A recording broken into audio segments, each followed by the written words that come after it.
It began with a quiet instruction, one that never made it to official records, yet echoed through the halls of Clarence House like a warning.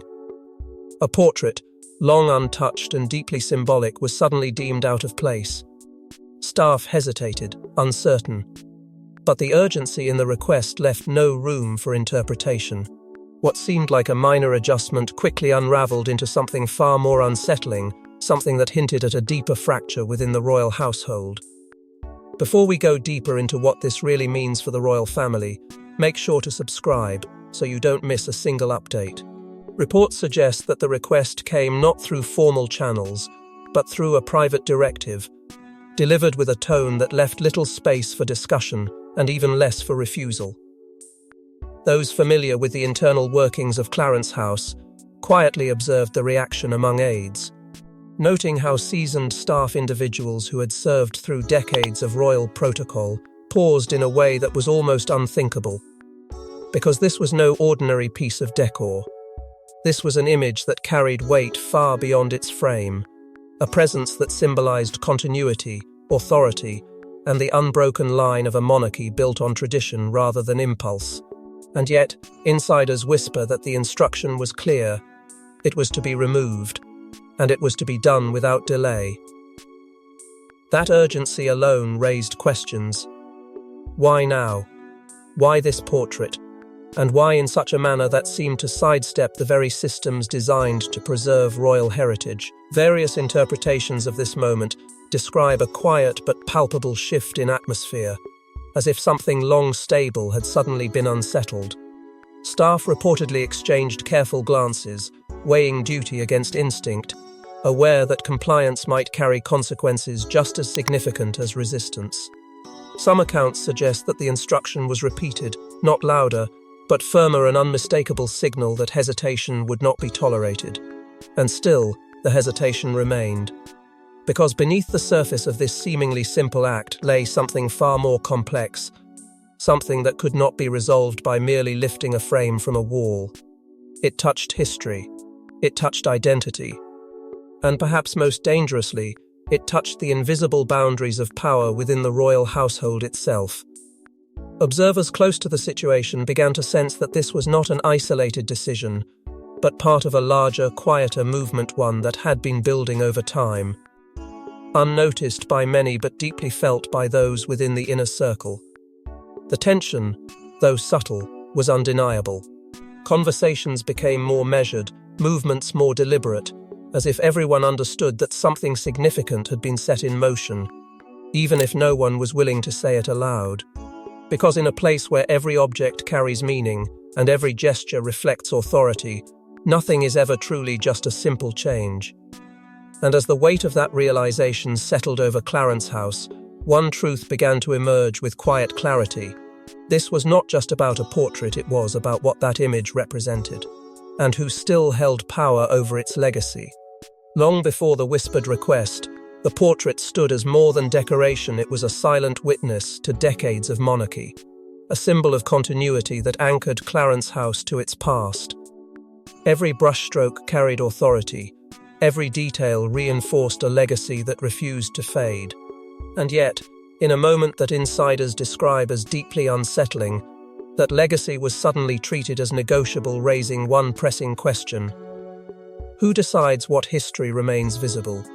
Those familiar with the inner rhythms of royal residences suggest that such portraits are never placed casually, nor are they ever moved without deliberate consultation. Because they represent more than memory, they embody the enduring structure of the crown itself. This particular image, long associated with stability and the quiet discipline of duty, had come to symbolize something far greater than the individual it depicted. It was, according to various interpretations, a constant reminder of a reign defined not by noise, but by resilience, restraint, and an unwavering commitment to tradition. And that is precisely why its sudden vulnerability sent ripples through those who understood its significance. Reports suggest that the idea of removing it was perceived not simply as a logistical decision, but as a symbolic shift, one that could subtly redefine the atmosphere within Clarence House, and by extension, the broader perception of continuity within the monarchy. Royal historians, often cautious in their public assessments, are said to have privately expressed concern, noting that even the smallest alteration in such settings can carry profound implications. Because in a system where every detail is steeped in meaning, nothing exists in isolation. The portrait's presence was not just about honoring the past, it was about reinforcing a narrative that connected generations, a quiet but powerful assertion that the institution endures beyond individuals. And so, when whispers emerged that this connection might be disrupted, it sparked a deeper unease, one rooted in the fear that tradition itself could be reshaped by influence rather than preserved by principle. Insiders began to question the timing, the reasoning, and perhaps most importantly, the authority behind such a move.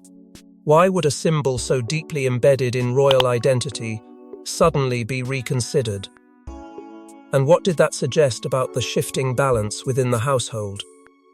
Some interpretations point to a broader undercurrent, a gradual evolution of influence that had been building quietly, almost imperceptibly, until moments like this brought it into sharp focus. Because when legacy becomes negotiable, it introduces uncertainty into a structure that depends on consistency above all else. And that uncertainty, once introduced, does not remain contained, it spreads, altering perceptions, reshaping expectations, and quietly redefining the boundaries of power. What made this moment particularly striking was not the action itself, but what it represented: a willingness to challenge what had long been considered untouchable. That willingness, subtle yet unmistakable, suggested that the dynamics within Clarence House were no longer as fixed as they once appeared.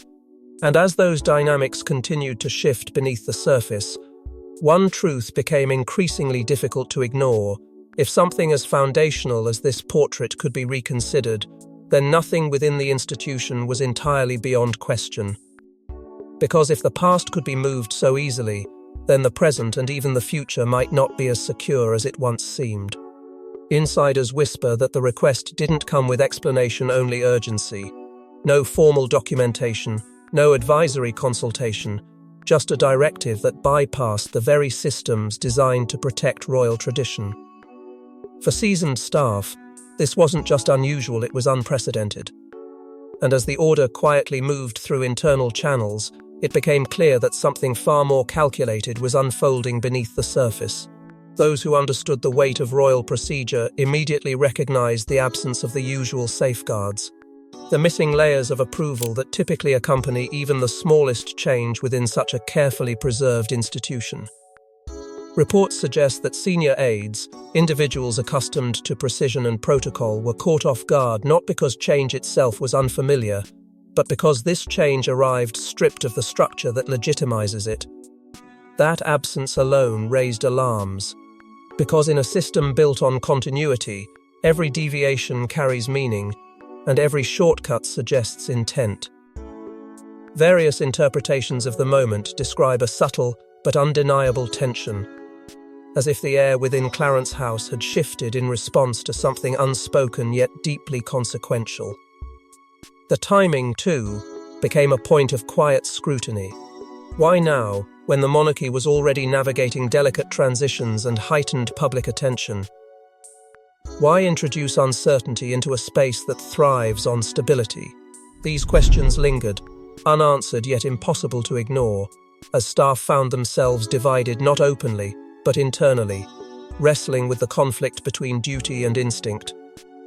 Some believed compliance was the only path, that obedience, even in uncertainty, was the cornerstone of service. Others hesitated, sensing that this was not merely a routine adjustment, but a move that carried implications far beyond its immediate impact. And it was in that hesitation that the true weight of the moment began to emerge. Because hesitation within the royal household is rare. It signals doubt, it signals awareness, and most importantly, it signals that something deeper is at play. Observers close to the situation suggest that this was not an isolated decision, but part of a broader pattern, subtle shifts in influence that had been building quietly, almost imperceptibly, until they reached a point where they could no longer remain hidden. The lack of documentation, the bypassing of advisory structures, the urgency without explanation. Each element pointed toward a strategy rather than a spontaneous choice. And that possibility changed everything. Because if this was strategic, then it was deliberate. And if it was deliberate, then it was aimed at something far greater than a single portrait. The realization began to settle among those paying close attention, creating a ripple of unease that extended beyond the immediate circle of staff. Conversations grew more cautious, more measured, as if everyone understood that they were witnessing the early stages of something significant, something that could reshape the internal dynamics of the household in ways not yet fully visible. And as that awareness deepened, the focus began to shift. It was no longer about whether the portrait would be removed, or even how the request would be carried out. It was about why the request had been made in the first place, because in a world where every action is layered with meaning, motive becomes the most powerful force of all. And that's when attention shifted not to the portrait itself, but to the motive behind removing it. Not everyone moved to obey. Behind closed doors, hesitation turned into quiet resistance. Staff who had served under the late Queen reportedly struggled with the implications, viewing the request not as routine, but as a symbolic erasure. Conversations grew tense. Decisions slowed. And within the carefully controlled environment of Clarence House, something rare began to surface: a fracture in unity. Those who had built their careers on discipline and discretion now found themselves caught in an uncomfortable space between loyalty and legacy, where the weight of memory pressed heavily against the demand for immediate compliance. Reports suggest that the delay was not accidental, but deliberate measured pauses, extended reviews, subtle deferrals that allowed time for reflection in a situation that offered none. Because to those who understood the deeper meaning behind that portrait, this was not simply about following an instruction, it was about preserving a connection to a reign that had defined the very structure they served. The emotional attachment, though rarely spoken aloud, was unmistakable. It lived in the silence between conversations, in the careful choice of words, in the way experienced aides avoided making a final decision without exhausting every possible consideration. Insiders describe internal discussions as deeply divided, not in a loud or confrontational sense, but in a quiet, persistent tension that refused to settle. Some believed that resisting, even subtly, was a form of respect, a way of honoring what the portrait represented. Others feared that hesitation itself could be seen as disloyalty, a risk that could carry consequences far beyond this single moment. And so the divide remained, unresolved yet ever present, shaping every interaction and every decision in ways that were felt more than seen. In that atmosphere, even the smallest actions took on greater significance. A delayed response, a request for clarification, a suggestion to reconsider timing. Each became part of a larger unspoken effort to slow what many felt was moving too quickly, too forcefully, towards something irreversible. Reports also suggest that some aides quietly sought external guidance, reaching beyond the immediate circle in search of perspective, perhaps even validation, for the hesitation they could not openly justify. That alone signaled how far the situation had drifted from normal procedure, because in a system designed to operate within clearly defined boundaries, the need to look beyond those boundaries indicates a deeper uncertainty, one that cannot be resolved internally without confronting the very issue at its core. And as that uncertainty grew, so did the awareness that this moment was no longer contained within the walls of Clarence House. What had begun as a private directive was now evolving into something more complex, something that carried implications not just for those directly involved, but for the broader structure they represented. The resistance, though quiet, had created a ripple, one that could not be easily absorbed or ignored. It raised questions, it invited scrutiny, and most importantly, it revealed that unity, once assumed to be unbreakable, was now under strain. Yet even as that strain became more apparent, there was a growing understanding that resistance alone could not alter the course of events, because when a decision carries the weight of authority, It does not simply fade in the face of hesitation. It adapts, it persists, and it finds new ways to assert itself. And that realization, slow but undeniable, brought with it a deeper sense of inevitability, an awareness that what was unfolding would not remain confined to private conversations and careful delays for much longer. Because forces set in motion at this level rarely remain contained. They expand, they reach outward, and they demand a response that goes beyond quiet resistance. But resistance alone couldn't hold back what was coming, because the matter was about to reach far beyond Clarence House. What began as a contained decision soon echoed beyond palace walls, drawing attention from figures who understood the weight of such symbolism. Reports suggest that senior royals became aware of the situation, some quietly, others with visible concern. Because this wasn't just about decor, it was about legacy, hierarchy, and the fragile balance that holds the monarchy together. Those familiar with the inner workings of the institution suggest that news of the request did not travel through formal briefings, but through discreet conversations and carefully worded updates, the kind that signal importance without ever fully revealing it. And yet, even in its partial form, the message was enough to shift attention.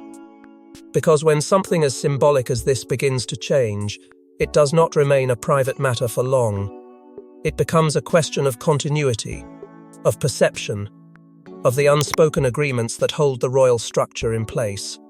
Reports indicate that some senior figures responded with measured silence, choosing observation over immediate reaction, while others are said to have expressed concern in more direct, though still controlled, ways. That contrast alone revealed the complexity of the moment, different interpretations, different priorities, all converging around a single, quietly disruptive decision. At the heart of it all was the understanding that if this situation were to surface publicly, the implications would extend far beyond the walls of Clarence House. Because the monarchy does not operate in isolation, it exists within a delicate relationship with public perception, where even the smallest symbolic shift can be interpreted as something far greater. And in this case, the symbolism was impossible to ignore. The portrait represented continuity. Its removal, or even the suggestion of it, introduced the possibility of change that could be read as intentional, even strategic. That possibility alone was enough to raise concerns among those tasked with preserving the institution's stability. Insiders suggest that internal consultations began to take shape, not as formal gatherings, but as a series of quiet exchanges, each one adding another layer to the growing awareness that this issue could not remain unresolved. Because uncertainty, once introduced, has a way of expanding, touching areas that were never meant to be affected. Media observers, always attuned to subtle shifts, reportedly began to sense that something unusual was unfolding behind the scenes. Not a scandal, not yet, but a tension, a quiet disruption that hinted at deeper movements within the royal household. And as that awareness spread, the pressure began to build. It was no longer just about managing a single decision. It was about containing its impact, about ensuring that the balance between tradition and influence remained intact. Because if that balance were to shift too far in one direction, the consequences could be far-reaching, affecting not just perception, but the very structure of authority within the monarchy itself. Those close to the situation describe an atmosphere that grew increasingly charged, where every conversation carried an undercurrent of urgency, and every silence felt deliberate. The sense of something approaching a moment of reckoning perhaps became impossible to ignore. And in that charged space, one realization began to take hold with quiet certainty. This situation could no longer be managed through discretion alone. Because when symbolism collides with authority, silence is rarely enough. And as the pressure built, the situation demanded more than silence, it demanded a response. Beneath the surface, a quiet power struggle began to take shape, one not marked by public statements, but by calculated moves and silent assertions of authority. Every decision carried weight, every delay signaled resistance. And within this invisible conflict, one truth became impossible to ignore. The balance of influence inside the monarchy was shifting in real time. Reports suggest that what appeared outwardly as hesitation was, in fact, a series of deliberate responses, each one carefully measured to test boundaries without openly crossing them. Those familiar with the institution's inner workings describe it as a form of controlled tension, where authority is rarely challenged directly, but often negotiated through timing, interpretation, and quiet persistence. And in this moment, those subtle negotiations began to reveal something deeper, an emerging divide between the force of tradition and the pull of personal influence. Because tradition within the monarchy is not simply a guideline, it is a structure that defines legitimacy itself. And yet, insiders whisper that this structure was being gently, almost imperceptibly, reshaped. Strategic delays, once seen as routine caution, were now interpreted as pushback, a way of slowing momentum without triggering confrontation. Each postponed action, each request for clarification, became part of a broader pattern, one that suggested not defiance, but resistance rooted in principle. At the same time, reports of behind-the-scenes consultations began to surface, hinting at conversations taking place beyond the immediate circle, where perspectives were being weighed and possible outcomes quietly examined. These consultations, according to various interpretations, were not about resolving a single issue, but about understanding its wider implications, how one decision could ripple outward, affecting perceptions, relationships, and ultimately authority itself. Observers who track the subtle rhythms of royal life began to note a shift, not dramatic, but unmistakable. The dynamics within the household, once stable and predictable, were now in motion, influenced by forces that could not be easily defined or contained. It was, as some described, a moment of recalibration, where the established order was being tested in ways that had not been seen for years. And with that testing came uncertainty, because when influence begins to shift, it does not do so in isolation. It touches every aspect of the structure, altering the balance in ways that are often only understood in hindsight. The contrast became increasingly clear. On one side, the enduring weight of tradition, steady and unyielding; on the other, a growing assertion of personal authority, subtle yet persistent. And between them, a space filled with tension, where every action carried the potential to tip the balance further. Speculation of a broader institutional conflict began to grow, not as a confirmed reality, but as a possibility that could no longer be dismissed, because the signs, though quiet, were aligning. The delays, the consultations, the shifting responses all pointed towards something larger than a single decision. They suggested a deeper transformation, one that was unfolding slowly, almost invisibly, yet with undeniable force. And as that transformation continued to take shape, those watching closely began to sense that this was not a moment that would simply pass. It was building, intensifying, moving towards something that could no longer be contained within careful words and measured actions. Because even the most controlled conflicts have limits, and when those limits are reached, the result is rarely subtle. And that realization brought with it a growing sense of inevitability, a quiet understanding that the tension, no matter how carefully managed, was approaching a point where it could no longer remain hidden. But even the most carefully managed tensions have a breaking point, and this one was approaching fast. There comes a moment in every quiet conflict when silence is no longer sustainable. For Clarence House, that moment arrived not with a dramatic announcement, but with a decision that nearly crossed an irreversible line. Insiders describe it as the closest the institution has come to redefining itself in years, a moment where legacy and authority stood on the edge of confrontation. Reports suggest the removal was no longer just a discussion, but an action preparing to unfold, with final arrangements quietly aligning behind closed doors. Those closest to the situation sensed it immediately, the shift from hesitation to execution, from uncertainty to intent. And yet, in that critical space between decision and action, something unexpected held everything in place. Staff who had once delayed now faced a defining choice, and that choice carried weight far beyond a single portrait. Because this was no longer about protocol, it was about consequence. The implications, once distant and theoretical, now felt immediate and unavoidable. Concerns over what this would mean not just internally, but across the wider perception of the monarchy intensified in a way that could no longer be ignored. Observers later described this moment as a turning point, where every quiet conversation, every subtle delay, and every unspoken doubt converged into a single question: should this line truly be crossed? And just as that question reached its peak, as the pressure became almost impossible to contain, something shifted. It wasn't loud, it wasn't declared, but it was enough to pause the action, enough to pull the situation back from the edge, enough to quietly reset what had seemed inevitable. In the end, it wasn't a command or a confrontation that defined the outcome, but the enduring weight of legacy itself. The portrait, still more than paint and canvas, stood as a reminder of a reign that shaped everything around it. And in that stillness, one message became clear.